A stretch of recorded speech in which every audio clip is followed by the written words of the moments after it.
The sequence tool is a great Excel function for generating a list of sequential numbers with parameters that I provide. Let's start here in cell A5. I'll say equals sequence. The sequence function is relatively new and only available in the Excel 2021 package or the Microsoft 365 package. Let's start here with my arguments. I have rows, columns, start, and step. Only one is required, but I can go ahead and use the other optional arguments if I want to go ahead and get more detailed about my list of numbers. First of all, I have rows.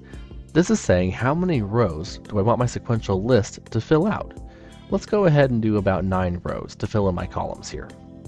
Next, I have columns. How many columns do I want my sequential numbers to be spread across? Since I have 3 columns here in Tina's Tiny Tortilla Factory, let's do 3 columns. Next, I have the start and step arguments. Start means what number do I want my list to start at? A 1, a 2, a 3? Let's do a 5. And finally, I have step. What is the increments I want my numbers to be listed out as? Let's do by tens. Close it out and push enter.